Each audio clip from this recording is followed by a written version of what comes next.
So we are going to start the webinar right now. I hope everyone see me and hear me. Hello guys. So can you please comment in the chat section if you hear me and see me and if everything is going well? Hi. So put something in the chat like hello plus if you hear me and see me. Good. Hi. So my name is Nadia Kort. I'm the coordinator of the International Master Program Prototyping Future Cities. And today you're going to have a webinar with one of the tutors of this master program, Vadim Smakhtin. He will join us in a couple of minutes. I would like to start with a brief introduction about our master program because the things that Vadim is going to discuss with you today is also part of our educational process and our educational goals inside of the master programs. Now on your screen you can see the website of the master program, and in case you're interested to know more about it, you can go to the HEC website, the High School of Economics website, and to learn more. So let's move on. I will just go briefly through the main things and main parts of the program. Now you can see the curriculum of it, which consists of the technology layers, management, culture, information, and city project. And our master program is dedicated to research and to projects in field of urban design and urban tech. So we try to research how modern informational technologies influence the urban development and which new technologies we can introduce to the urban practices and urban projects to make the territories, to make the cities better and more comfortable for people. So during the master program, you are developing the set of skills that will be useful for your professional career, which includes the different software in different tech and hard skills. So you can check this part of the presentation later because the video will be saved and you can check it later at the YouTube in case you will be interested about anything connected with the master program. You can contact me. The academic supervisor of the master program is Santa Guayard, who is the former chief architect of Barcelona and one of the co-founders of the Institute for Advanced Architecture of Catalonia. That's why many practices and many research questions that we try to implement inside of our educational process come from the European experience, but it's very much mixed with the Asian experience and with international experience as well. So our tutors are mostly young Russian, local and international scholars and practitioners from field of architecture, design, IT, data analysis, and many other disciplines. So right now you can apply to the master programs, and till the 15th of August we have a scholarship opportunity. So in case you apply before 15th of April, you can get a 20% discount on the tuition fee. So we will be happy to see you among of our students. I will go directly to the contact, so you can make screens, or you can make the photos, and you can save this slide in case you will be interested to learn more about the laboratory where we develop our master program research and projects, or about master program itself. You can go to the Instagram, to the Facebook, and even to WhatsApp of our program and contact us. And now we are going to move directly to the topic of today's discussion. You can say hi to Vadim. Yeah, so nice to meet you, all of you. And because I don't see you, or I can't also hear you, can you please type me in chat from where are you, and probably what you're doing on your daily job, or what you study daily. It's a really new webinar software for myself, so maybe I will be a little bit laggy while understanding how it works. Okay, so we have Larissa from Moscow. She's studying economics or doing economics. Oh, architects. Okay, and civil engineers. Wow, that's cool. I also was a civil engineer while I did my higher education. So, oh, from Greece. How's the weather there? Architectural engineer. Oh, mechanical engineer. So a lot of engineers here. That's great. I'm also an engineer myself. So I studied engineering and architectural university, and then I started to do different digital tools for architects and designers. And today I want to discuss with you a topic about privacy that was enforced by digital tools that we are using. If you are one of my students, I'm wondering maybe some of my ex-students or students that are doing classes with me right now are watching this lecture. So you probably seen this lecture before. So it's a lecture from one of our classes, and I'm just adopted it for this quick webinar. So let's start with the topic. So I wanted to start the lecture from a topic of sensor. So basically the sensor is a device that collects an information around us, and it allows us to store this information. The difference between like how we sensed the information before and now is just the speed. So right now we have like different sensors, like phones, different water or electricity sensors that collect the information in real time. So this real timeness, it's create this a digital data snapshot of a city or of an object that these sensors are sensing. And because these sensors are ubiquitous in our cities or in our daily life, it's the topic of privacy of why we are sensing or what is sensing is quickly raised.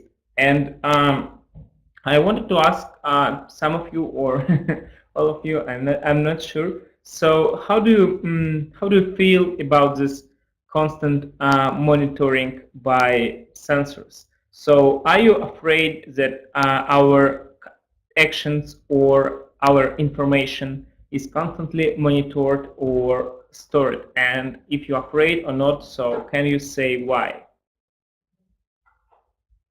People are still saying from where they are. So nice to see you, Patricia from Peru. Oh, Big Brother, yeah. Yeah, this Big Brother concept, it's relatively common nowadays, and this is basically why I'm doing this lecture, because I'm trying to go deeper in terms of an understanding of monitoring phenomena. So any other ideas besides Big Brother? So like, do you like trying to close the camera on your laptop? You know, a lot of people are adding these stickers on their laptop. Larissa is she's understanding that it's impossible to avoid, but she's fearing the recording. Yeah, that's. And Guillermo is coming with a business concept, right? So you are from monetization side. Oh, blockchain, blockchain monetization. Yeah, but we also can monetize the information without blockchain, and that's what you can learn at our program, basically. Okay, so let's move to this. As Larissa told us, this constant recording, and Vasilki is saying that this is some kind of sci-fi dystopia. Yeah. So let's move to this, and let's move to the point of this, as Larissa pointed, a constant recording. So what is it? The constant recording is the type of act, right, when some kind of object records actions of another object. And this is like, as people are usually saying, is like a spying on someone. And here I wanted to just return to the history of horror movies. This is just a shot from Psycho movie. And in this movie, we have this man who spies, right? And this spying, it's almost like a sensing. So we are like collecting an information while we are hidden. And I started to think why we are afraid of it, so why we are afraid of this like collecting of information. And I came to a conclusion that we're simply afraid of not a collection of information. Instead, we are afraid of segregation, because collecting the information turns one object or person into collector of data and another object or person into a data object. Let's name it like this.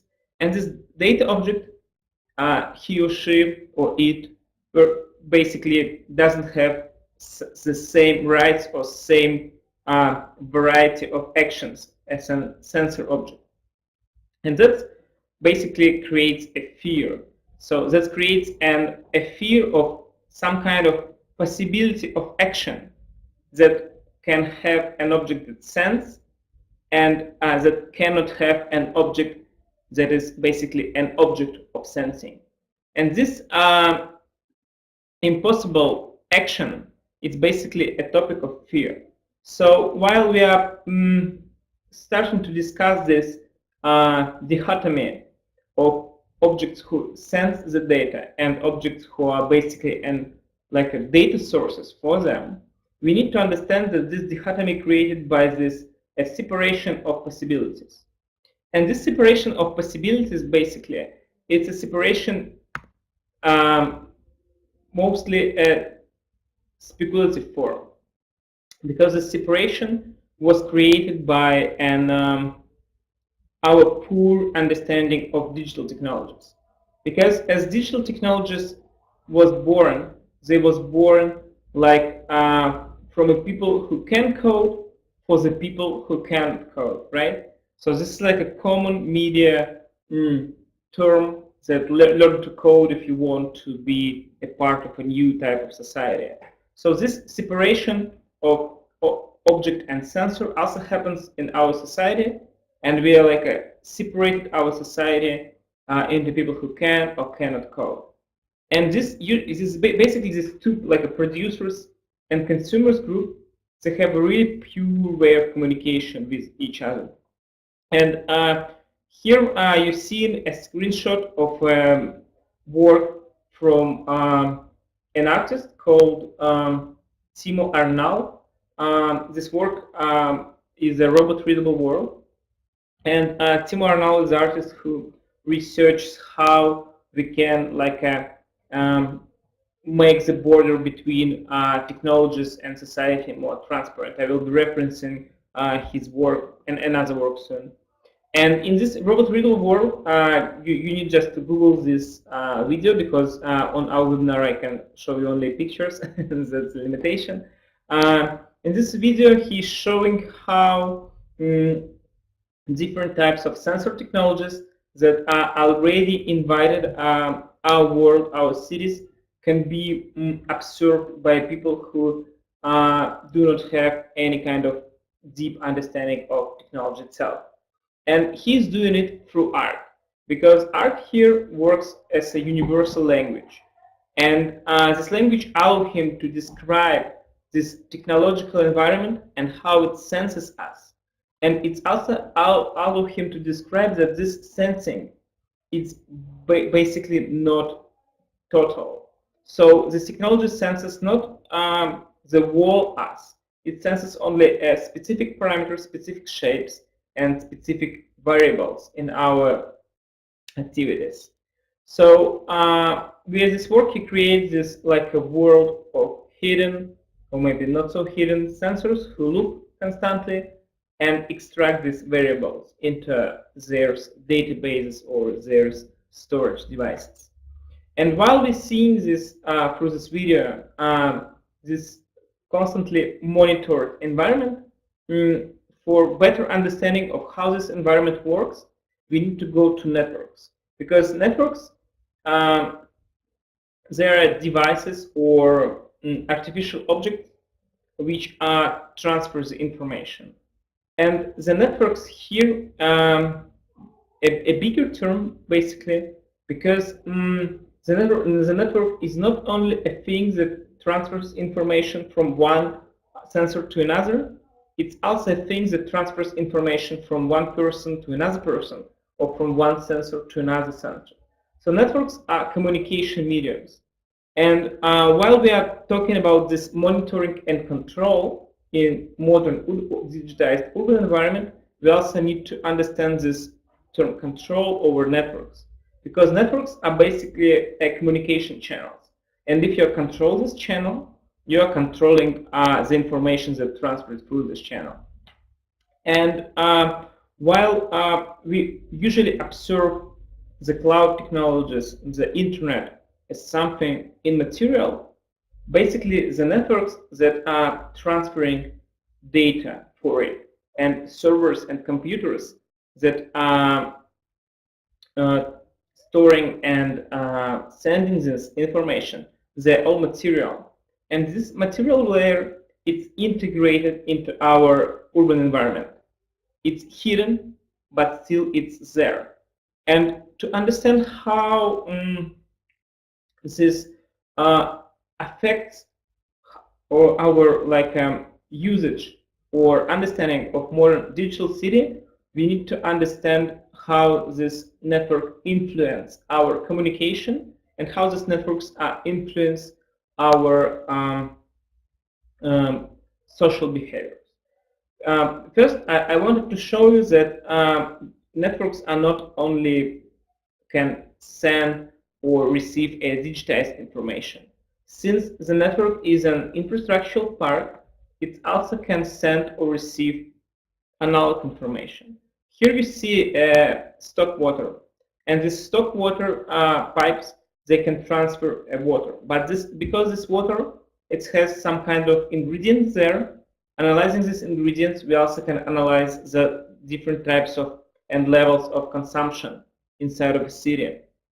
And this information can be digital or analog, but these networks of pipes, of rods, of any kind of digital objects, they all influence our analysis and our behavior.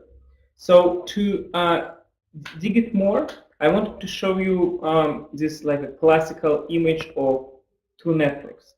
One network is basically consists of computer clients and one server. It's called a centralized network. You can see it on the left. And another network is a decentralized network, which doesn't contain a central server. It's here on the right. And if you are looking into these two types of networks, basically you are looking into two types of different systems. Because one system can be fully controlled because you have one central point that you can influence. For example, you can block an information there and don't allow people or clients from other computers to access this information. And other systems decentralized, which are completely uncontrolled because every computer here or there it stores the part of its information. To to describe it to you more deeply, we can just go into software or any kind of content piracy in the internet. You're probably using torrent day by day, and the torrent or BitTorrent, it's a classical example of a decentralized system. The centralized system is usually any kind of website that you're accessing, and as you probably know, in many countries, websites can remove a portion of information from them, and you will not access it back.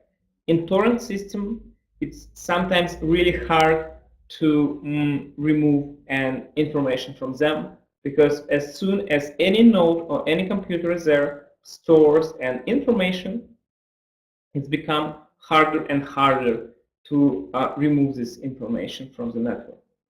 And basically, when we are starting to talk about this data privacy and data control into modern cities, like when we are talking about, as you mentioned, data monetization, or like who owns the data that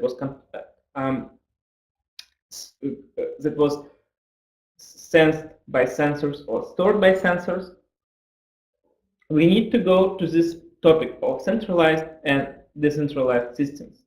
because I think that both of the systems are completely different from each other, and each of them can influence a specific behavior. When I'm saying behavior, I mean that this is something like a political behavior, like a fully controlled totalitarian system or fully uncontrolled, almost anarchic system. Or also, this can influence different social behaviors. The more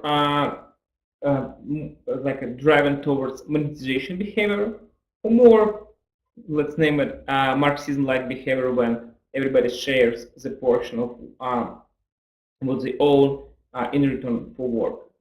And what I wanted to ask you is, because we are talking here about cities, can you name me any kind of like a urban service, a digital service, or maybe not so digital service that can represent one of these systems that you think, like decentralized or centralized? And I'm also wondering, maybe in your region, in your country, are any decentralized urban analytical systems exist, or any kind of data collection systems exist? And maybe you can provide me some examples.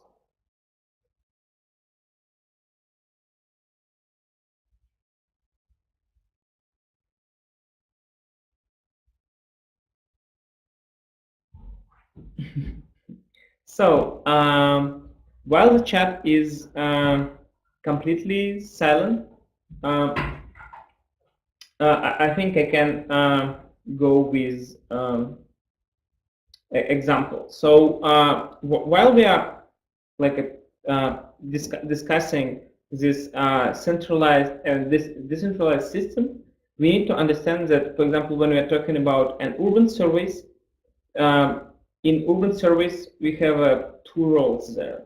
One role is that while, for example, we are using a social network, we become a content creator, right? And the social network becoming data storage or data medium for us. So we again are inserting this dichotomy of the person who produces content and the person who consumes or stores the content. And I call this dichotomy the collectors and consumers. So while the social networks, for example, becoming a consumers of this content that we are generating, we becoming something like a generator of this content. And this dichotomy creates this idea that some part of this network or of this service can store and own the data, while other part, like we are just creating this data. And from my experience, there are really services that doesn't work like this. And one of the services is Yandex Navigator. This service allows people to monitor the level of the speed of cars on the roads, right? And while people are using this service, so while people are installing and accessing this service on their own phones, they also basically providing data about their geolocation and their speed on the road. So the service works both as an informational system for all of the users and also as a data collection system, which allows people to send the information constantly to it. So the only problem in this service is that this service have, for myself, some kind of a centralized structure inside of it. So while we are removing this difference between people who use the service and who provide the data to the service, we didn't remove this role of a data storage. So while the service is still some kind of distributed, it still has this some kind of a centralization storage. And if you are, for example, urban researcher and want to access the data from a Yandex Navigator, usually it's almost impossible for you, But if you look into how this data was produced by people, it's clear for myself, for example, is that this data was not produced by a company itself. Instead, it's a user-generated content, and we probably can have some right to access this. But while the data is stored centrally, and also it will be accessed centrally by us, when we are wanting to work with this data, we are hitting these barriers of uh, centralization, because we have this company who monetizes this data by itself and provide us with this service.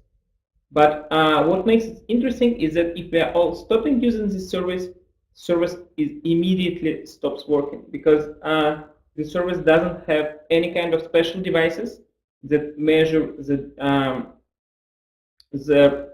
load of broad network, because we are becoming these devices. So again, the user is both a data provider and data consumer in it, and basically this system is already some kind of decentralized, while the only data storage is centralized. And this question of how we are accessing the data that is already stored somewhere, and but we are some kind have a right to this data. It's partly served by a law that is called GDPR. So the GDPR is a European General Data Protection Act. This is an act that regulates how the data is stored and where, and how we can access this data. Of course, I'm talking about user-generated data. So if you, for example, posting pictures to Twitter or Facebook, or even using the Yandex Navigator, you're becoming this a data generator. So by GDPR, you are having some rights to this data. And GDPR, it's really it's in different aspects, it looks similar to different data protection act around the globe.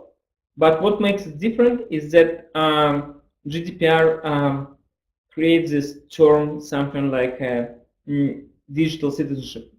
It's like when I'm a European and I'm accessing American website, I automatically have the right for GDPR, because I'm a European citizen.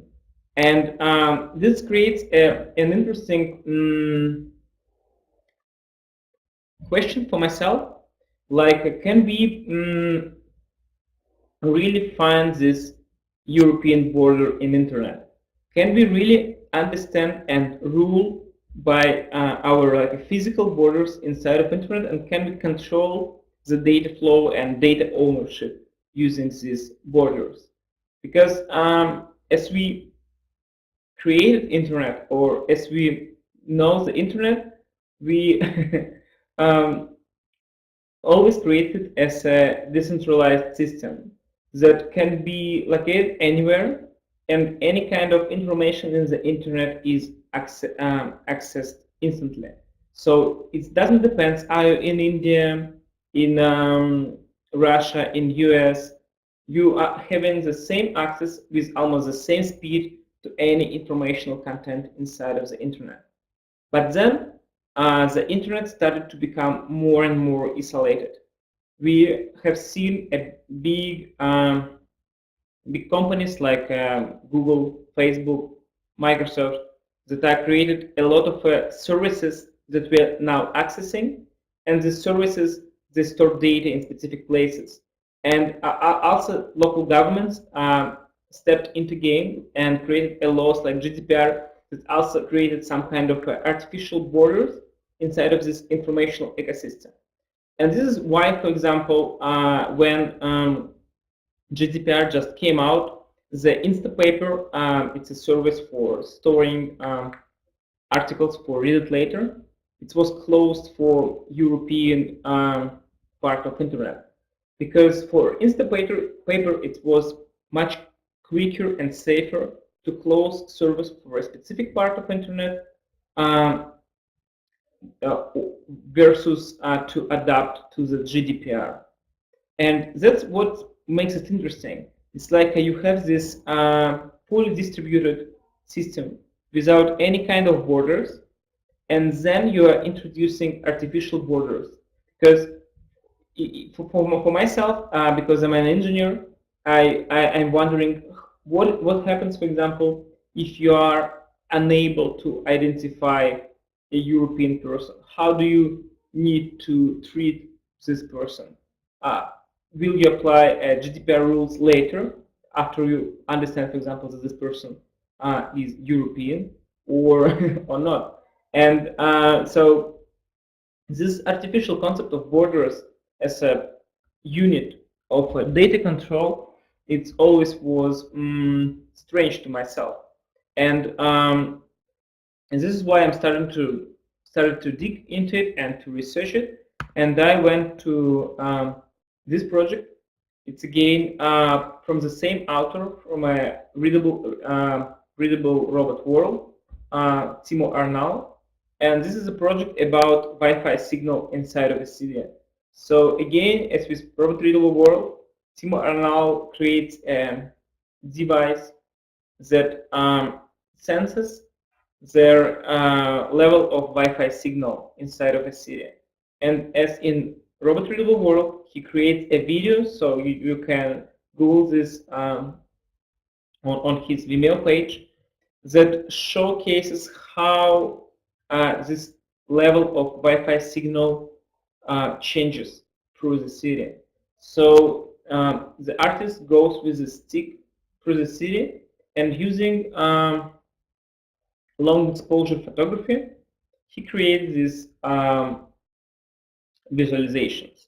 And while these visualizations of Wi-Fi signal can look like a gimmick, because like a piece of art, for myself, it's an object that clearly shows, again, through art, that we have a different unseen information layers inside of a city, and these information layers even have borders. Because in this Wi-Fi visualization, we clearly see the places where the level of Wi-Fi goes down, the places where the level of Wi-Fi goes higher up, and these places are clearly located inside of our city. They have these locations, and you can, go just 1 meter away, and your Wi-Fi signal will change. So these artificial borders, they're existing inside of city. But the question is, of course, how we should treat them. Are these borders an extension for our physical borders, or is it something else? And to discuss it, I wanted to show you another art project. I'm showing a lot of art projects today. This is a project from a critical engineer, Julian Oliver, and this project called Border Bumping. In this project, he is criticizing physical borders and postulates that the physical borders are changing under the pressure of informational ones. Because here he's showing that while you are crossing the border between two different countries, while you are still at the border level, your phone already connects to another GSM station that can be across the border. And using this technique, Julian illustrates how the official borders are mutating under the level of informational borders. And basically, for myself, I understand this project as a manifestation that basically the only border that we have right now is a digital border. And this is border not important because it's digital, no, of course. But this border is important because this is a border of information. Because this border regulates where we and how we can send or receive information.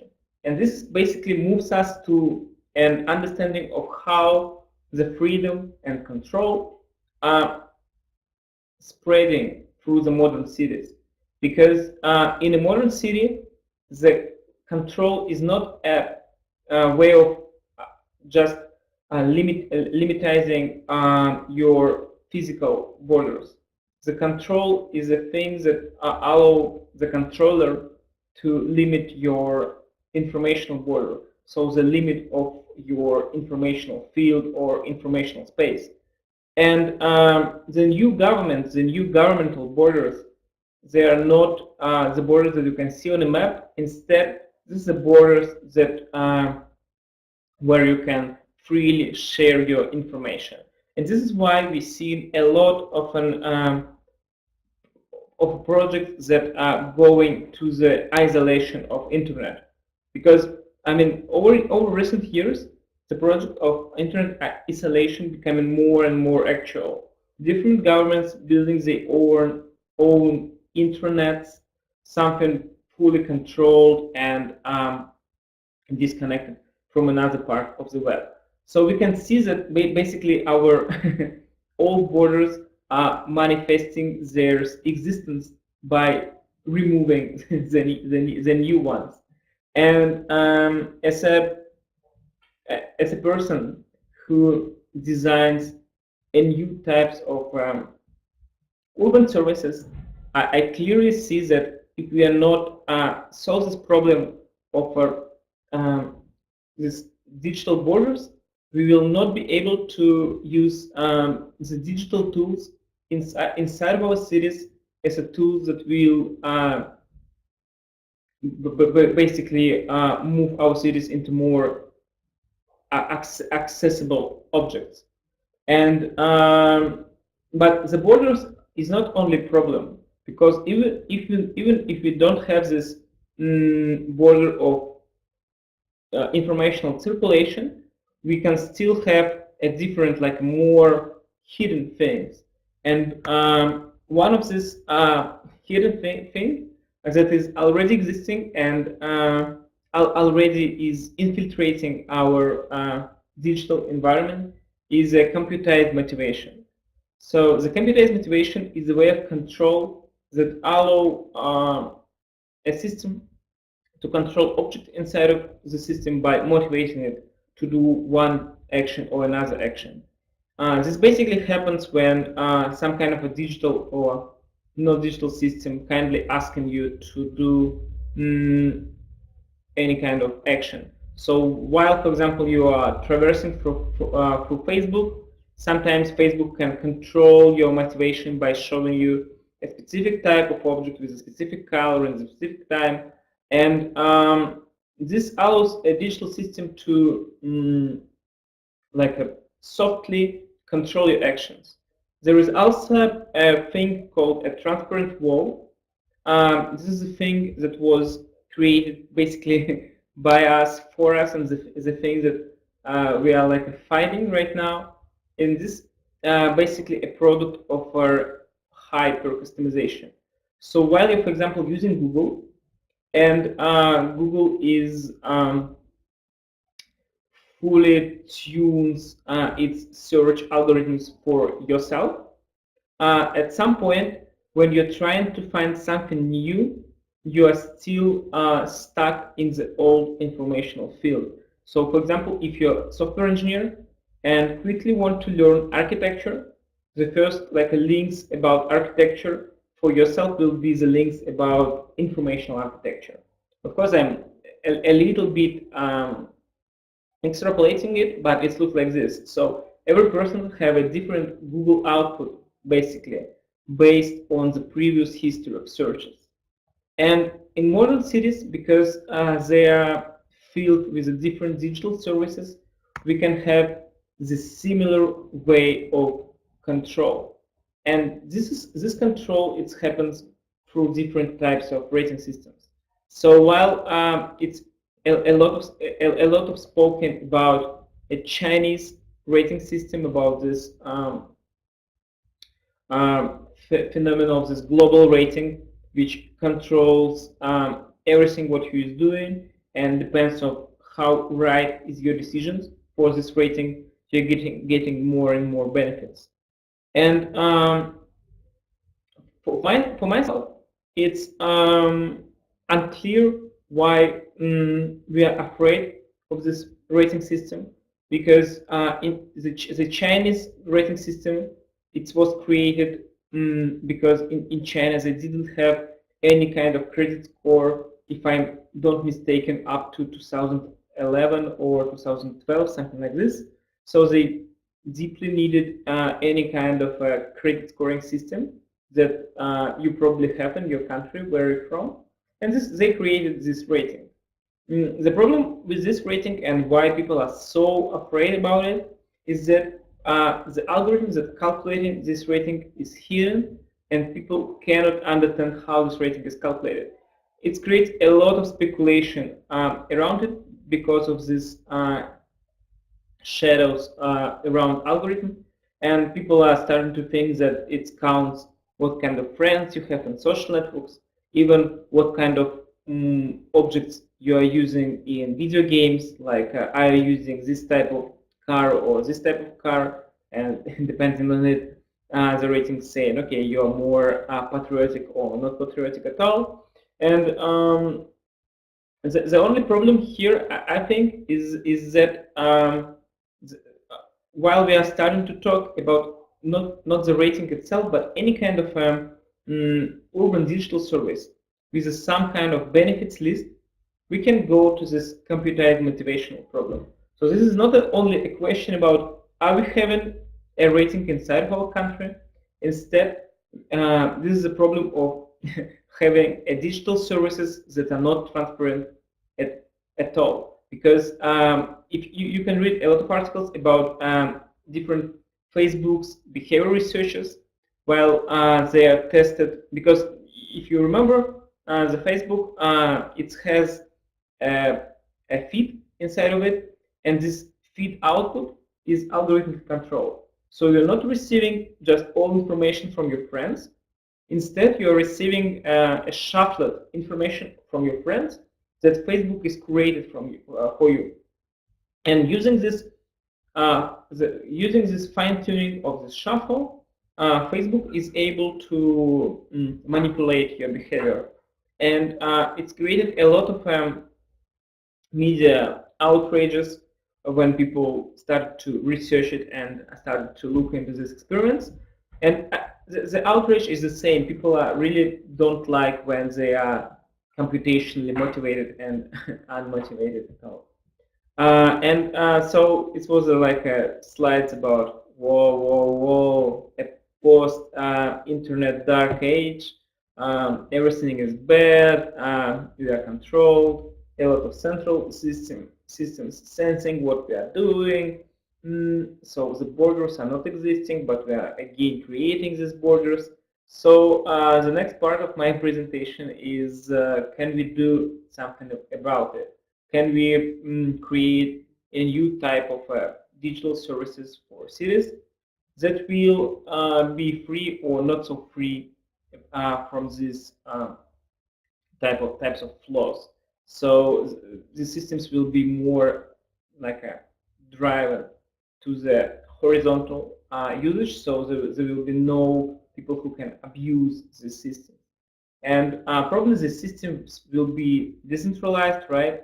And as someone already mentioned, the blockchain technology is one of the systems. But for myself, I really don't like to mix up decentralization and the blockchain, because the blockchain is basically subset of decentralized data storage system. And I'm right now looking into more human-driven in systems. And in blockchain, I see this problem is that you still have a lot of infrastructure inside of a blockchain. So to run a node right in the blockchain, you need to have this big server that is doing calculations. You need to put the server into some kind of a warehouse, put a lot of electricity, and supply this infrastructure to blockchain network.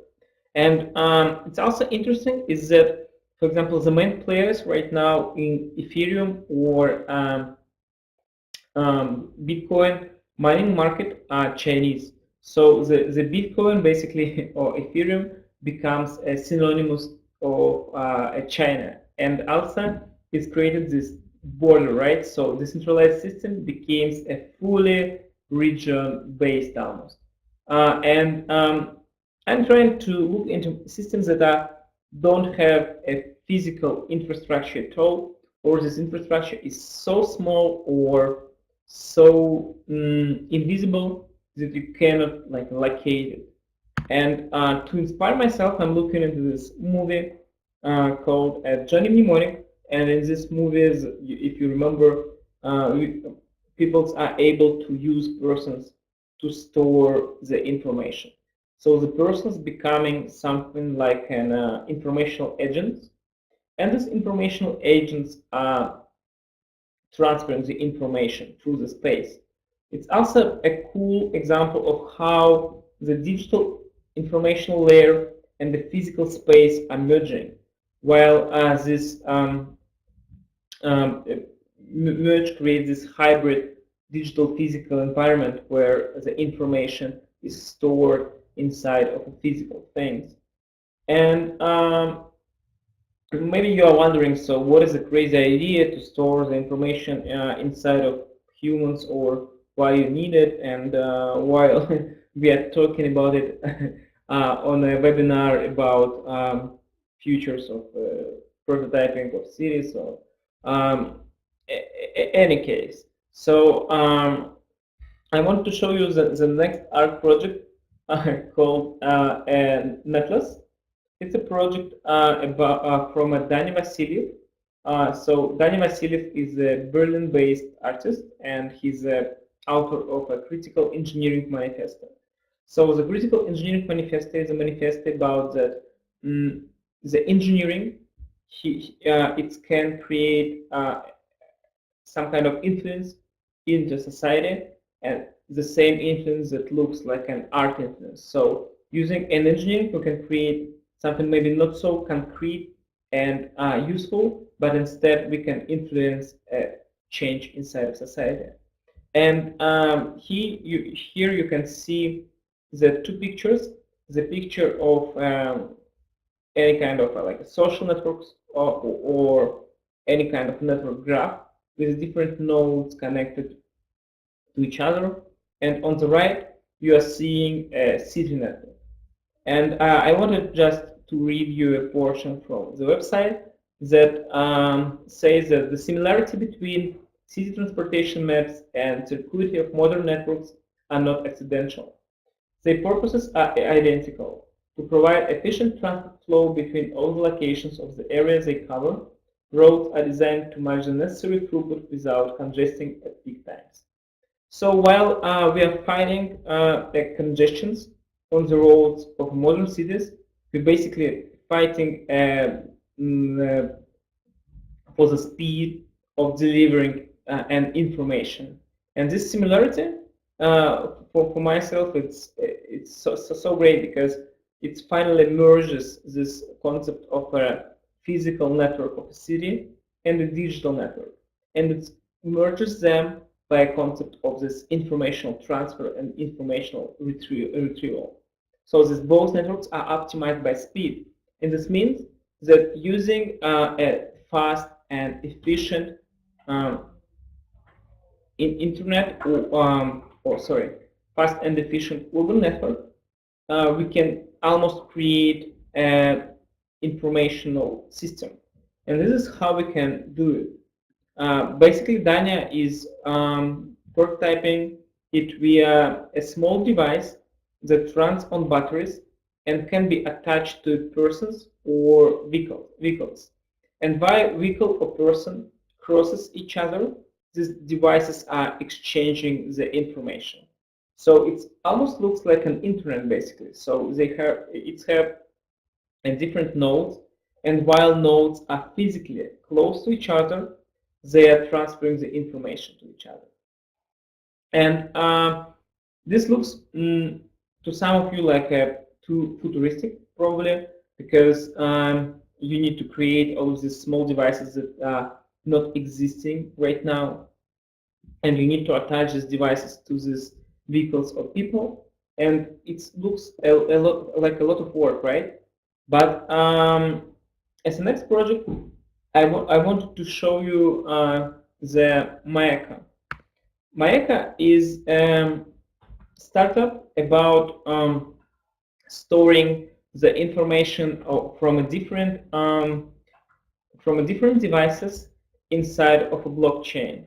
So, but if we're removing the blockchain hype um, and just looking into this concept, we are clearly seeing the evolution of concept from Dani Vasiliev from the Netless project inside of a Maeka project. But instead of creating these new artificial devices, Maeka project says that you can use your mobile phone. So basically it works like this. You're installing a special application on your mobile phone, and while your mobile phone to close by proximity to a Maeka device, which is basically an Wi-Fi or Bluetooth enabled object, they are exchanging some information. And so to run the system, we already have almost all infrastructure that we need. So we have a lot of smartphones that we are carrying day by day.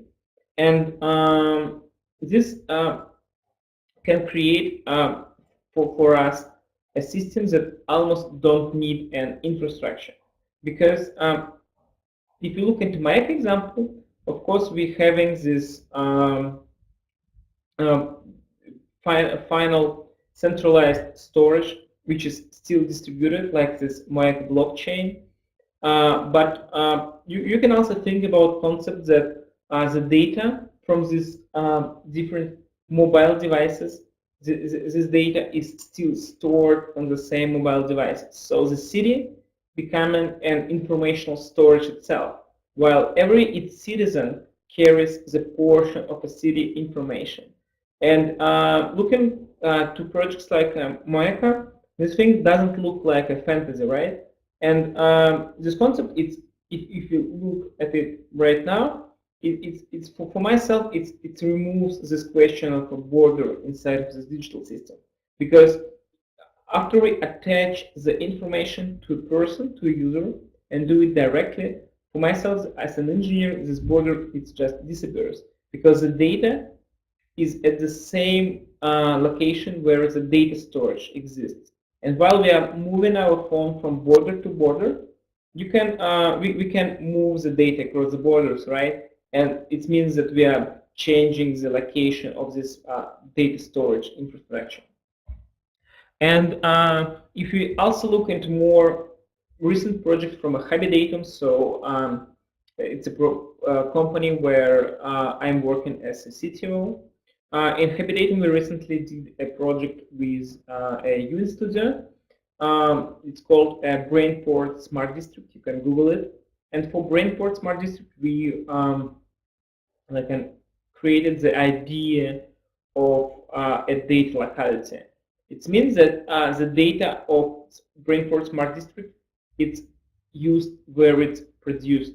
So the peoples who are inside of this district, they can use the data that they are producing, but this data cannot cross the borders of this district. Or if you're opening a company, for example, in this district and want to analyze the district's data, you can also access this data for free because you are like a resident of this district.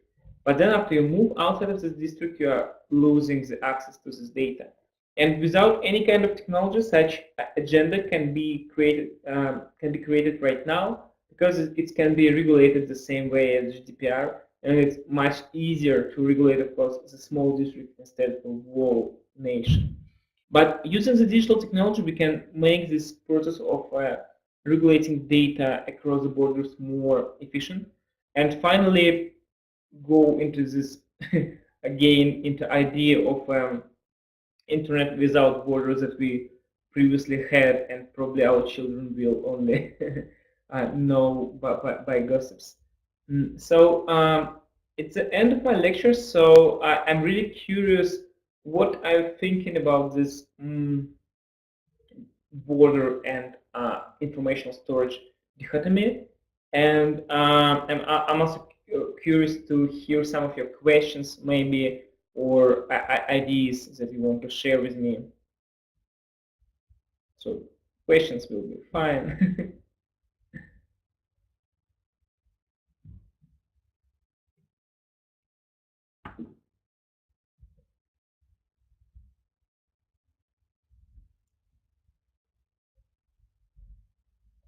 Okay, Nadia is asking for some time. No problem.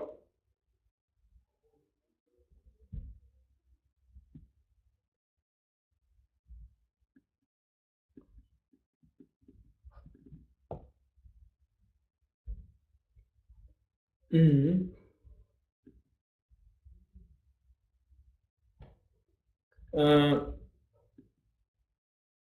Yes, we are having the recording of this video. It probably will be recorded and published, but I'm not sure because I didn't set up this technology. So we have a question from Karina, from Ivan. Yeah. So which technologies are existing right now for development of urban environment um, with the collection analysis of data of users? Can you explain me some examples of usage set technologies when the technologies was used for urban planning? Yes, these technologies are existing, and basically there are like two types or two schools of these technologies. The old and more established school, just a classical GIS school. So using any kind of GIS software that can be called like ArcGIS, QGIS, or Cartoon, you can map the data from users and do urban planning design or an urban planning analysis. There are also another types of technologies that are existing right now or creating an emerging market where you can apply a machine learning techniques or advanced analytical techniques. You can do more like a new type of analysis. And from these technologies, I can say use a software called Remix. Remix is a urban planning tool focused towards the transport. And another tool that I'm developing inside of Habidatum, it's a Chronotope. So Chronotope is a tool that focused towards analysis of space-time data. So we are looking into how data is changing over time and trying to predict different anomalies or different effects. If we, for example, build a new transport route or we build a new house or trade center, how this data will change. And about applications, for example, Chronotope, it's like a sub tool called Planner, was used by us in a project for Brainport Smart District in Dune Studio. Also, we did a project with Zaha Hadid Architects for analyzing outcomes of London pedestrianization. You can Google just walkable London. You will see a research how we predicted the outcomes of pedestrianization of free regions in London. So we have another question from Rasul. Because the questions are in Russian and they're translating, sorry, I'm a little bit lagging. So today, people are creating communities inside of cities, and so these communities allow people to participate in development of urban environment. So how we can use big data for this process?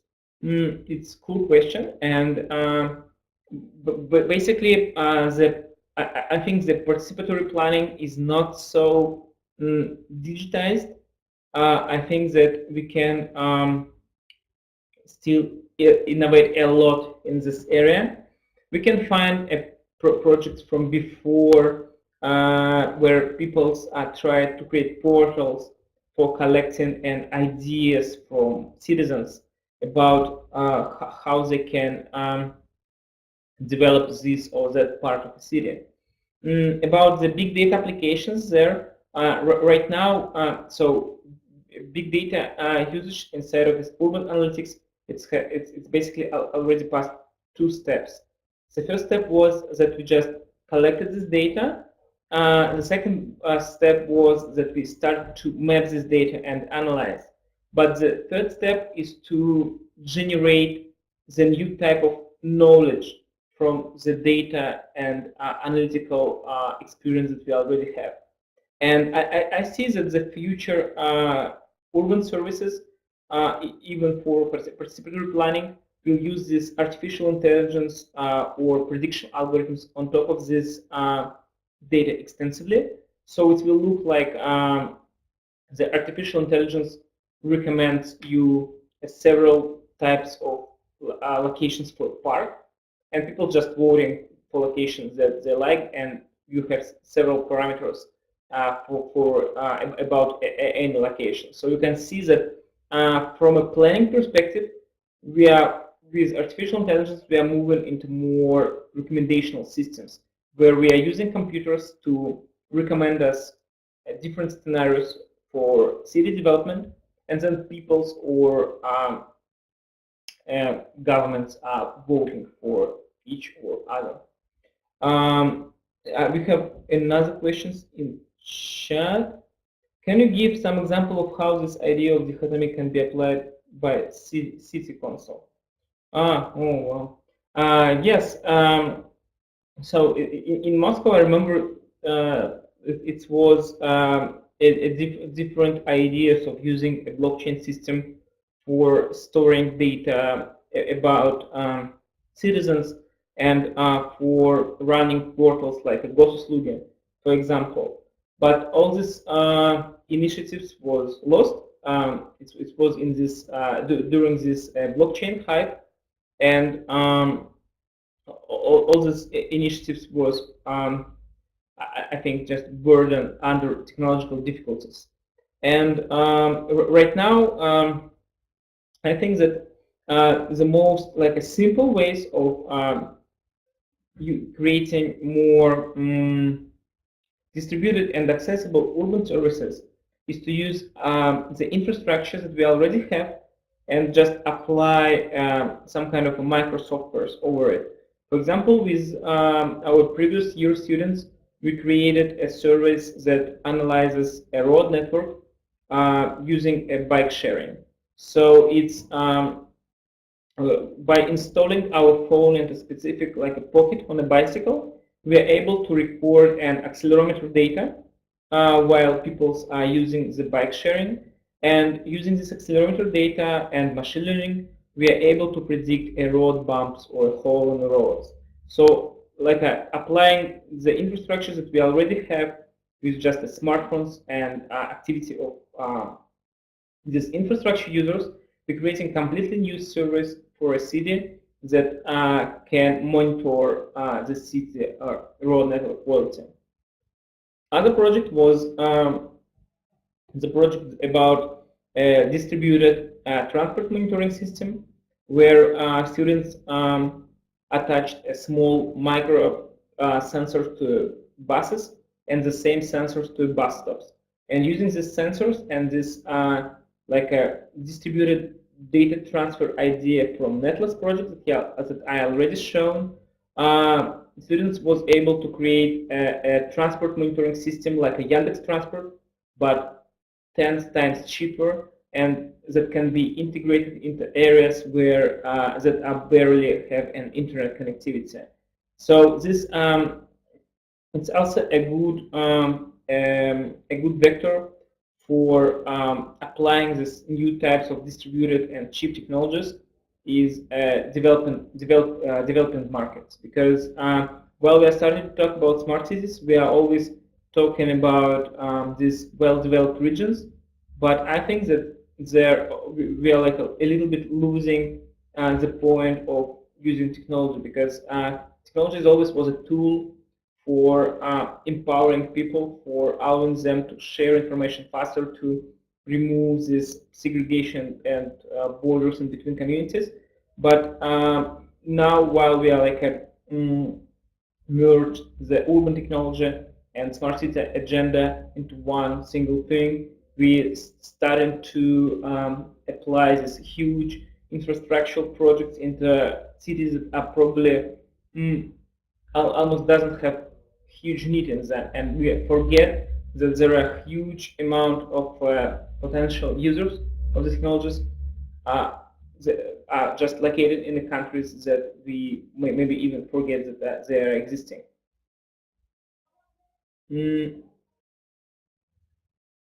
People produce a lot of data and ask questions, but control not yet accurately enough. You touched psychological aspects, motivation, fear of control. Could you extend this topic? What fears and barriers society currently has towards data, and how we may overcome it? Oh, good question, Evgenia. So the fear, as I told you, it's only one problem, and this is a fear of segregation. The segregation is created by the dichotomy of object which stores and owns information and objects that produce this information. And we can see a huge impact of this fear if you look into the case, for example, of a Facebook and Cambridge Analytica. In this case, after this scandal, Facebook completely closed its API. API is basically an application programming interface. This is an interface that allows people or machines to access an information from a Facebook. So before this Cambridge Analytica scandal, researchers like myself or my colleagues or someone else, they were using a lot of information from Facebook or from Instagram for a digital series research. But now all of this information is closed because people fears that this information can be used for motivation control, like it was used during election in America. And to overcome this problem, I think we need to just invest a little bit into the education of how people observe or feel about their data hygiene, sorry, and also how this into understanding how this all is structured. Because if after you understand that, for example, Facebook has its own algorithms for manipulating of content for yourself, you are starting not to be so worried about your data collection because you're already manipulated by Facebook algorithms. Why you are fearing that someone else will take this data from Facebook and use it for manipulation? This basically moves us to my next lecture that I will do on April 5th. It will be a lecture about city versus simulation, where I will talk and dig into deeply into the topic of a simulation inside of a city, and also we will touch as a topic of a motivation control as a part of a simulation. Because if we go into like how for myself how the simulation can be described, the simulation is a process when you are like simulating some kind of environment for someone, and this someone he or she doesn't understand that this environment is simulated.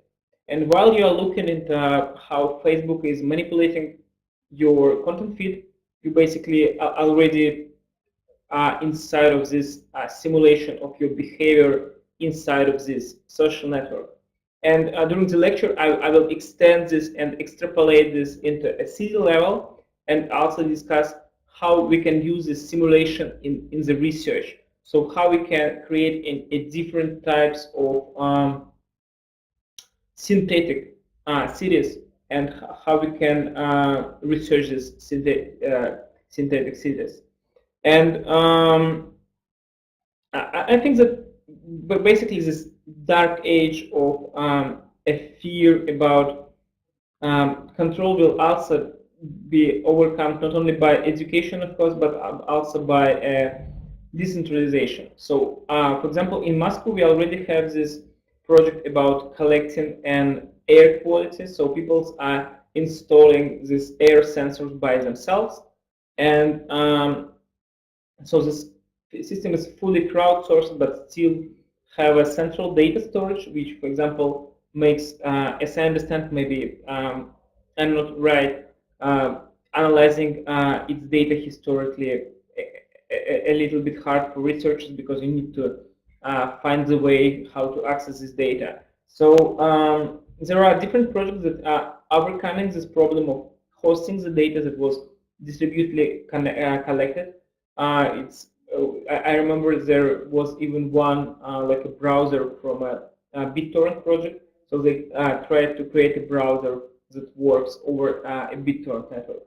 I think that this decentralized data storage websites or web standards will come eventually, and it will also create for us a new digital way of storing access information, and it's also will partly remove this fear of giving away your data because you will also own someone's data in exchange or something like this. I think so. If no more questions, I can finish. I think, right? Because yeah. So I don't see any questions. So from your part of internet. Okay. Thank you for being in my webinar. I hope you'll be able to join for my next lecture in Moscow, here in Shukhov Lab. Also, thank you for the questions. It was interesting to discuss with you. It's a little bit for myself hard to talk because I don't see your eyes and I don't understand. Am I too technical or not so technical? So I hope that my talk was at least inspirational for you, and at some point maybe some of you will want to join our laboratory here and work with us on these new types of digital urban services that will remove this borders between people who collect data and between people who use this data. Yeah. Thank you, Evgeny, also for joining this webinar. So thank you all. Bye. See you soon. Bye.